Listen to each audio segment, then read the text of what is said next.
Hi everyone, and welcome back to the True Vine Connection channel.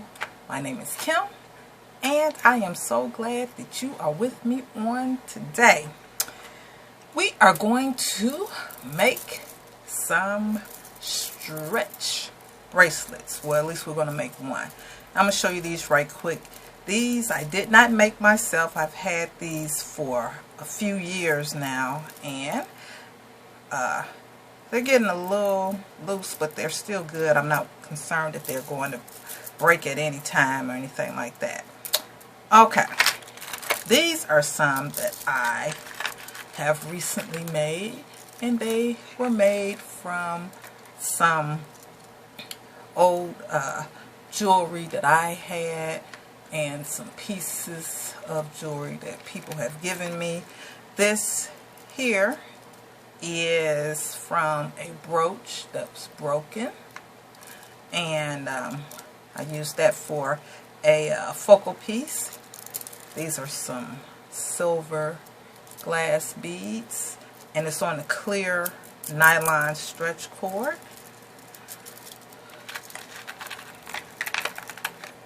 These are clear beads, clear glass beads on a nylon stretch. And some black beads someone gave me, and that's this little piece here came from a broken piece of jewelry, so I used that for a focal point. Okay, let's see. Then I have this one. It's got glass beads and clear glass ones, and then some that have a little bit of pewter or silver on them, and then these silver tone spacers.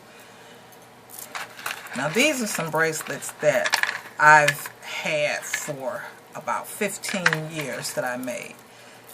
But these are not stretch bracelets. They're on the regular fire line, beading wire, and these two have toggle clasps at the end, sterling silver. This one is all crystal beads except for these little round ones. Those are hematite. These are all glass beads with the sterling silver toggle, and these are hematite with crystal and sterling silver lobster claw.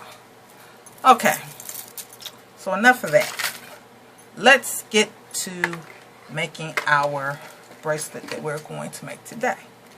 And I'm going to use these beads here.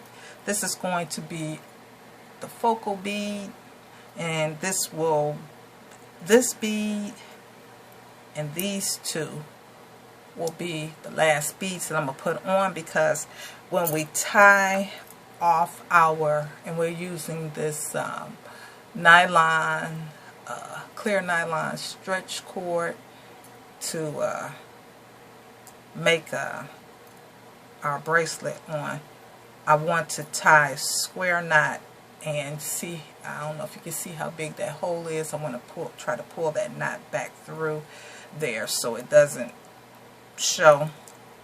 So let's get started. And when you are making these bracelets, which these are actually good for people who now here's one of the things I was going to bring up. When you getting your wire, well, whether you're using wire or stretch cord, make sure that the cord is thin enough to fit through the hole in your bead. And if you get super thin stretch cord, you might have to go through all of your beads a couple of times just to make sure that it's strong enough. Measure out your cord, add just a little extra, but you want it to be able to stretch around your wrist. You don't just want it to get, because if it gets stretched out later, it's not going to be cute. So Yeah. And what I was getting ready to say is that these stretch bracelets are easier to make than trying to bead onto the regular bead wire, especially when you're trying to put your findings on, and things like your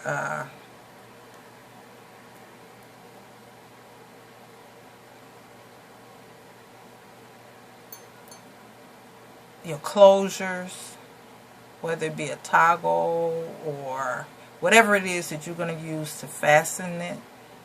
When you get to the end of it, is usually that's the most difficult part. So for a beginner, this is a good thing for beginners, children, and a lot of men are wearing stretch bracelets as well. Very fashionable.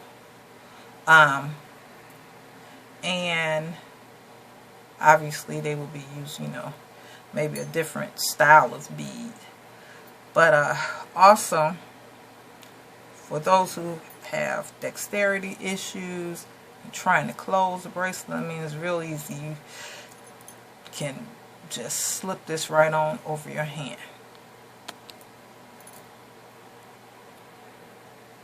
Okay, so we have all of our gold beads on, and we're going to put our last 3 beads on.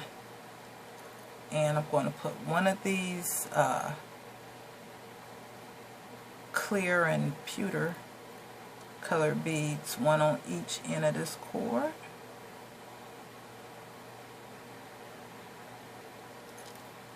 And you see this goes pretty quickly.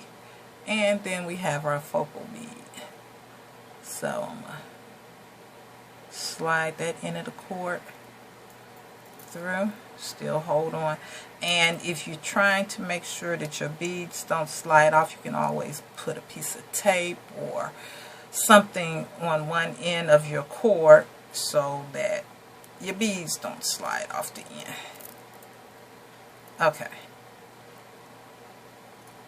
I already know that this is going to fit my arm, so I don't have to try it, but make sure that it'll fit. So let me redo this again. So this is our knot. You take your 2 ends and you want to wrap them around to start like a regular knot.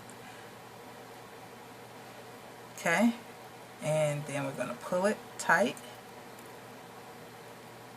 Then we're going to go back and we're going to left this a little short, but we're going to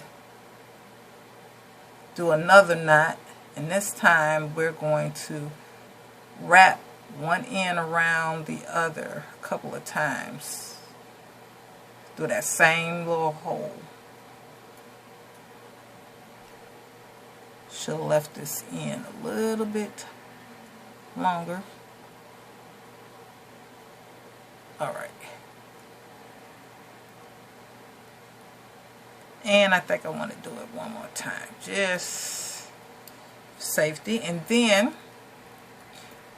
you can add a little drop of E6000 or some other really strong glue like that to secure, to make sure that your knot is secure. I have some lotion on my hands. I think that's the reason why I'm having this little bit of a hard time tying this. Okay, so we got it. And then you just put a little dab of glue there, trim it, and then pull. You can pull your knot. Because I'm not putting glue on it yet, I'm not going to pull my knot all the way through because I want to put some glue on it. And then there you are. You have yourself a bracelet. Okay, I hope that you enjoyed that. I do have some more beads here to make some more bracelets. These that I got in a haul, red and blue. And find some different pieces that you might have laying around the house and try it. You could even make rings, but you would probably want to use like a smaller bead, and so much that you can do with this. Alrighty, remember to click that subscription button if you don't mind, and then comment in the comment section that I'm connected, and then we'll add your name to our True Vine Connection family tree. And also give us a big thumbs up if you like our content. And as well, sharing is caring. So you can also share this with someone you think might enjoy it. So until next time, stay safe, be blessed, but most of all, stay connected to the True Vine. Bye-bye.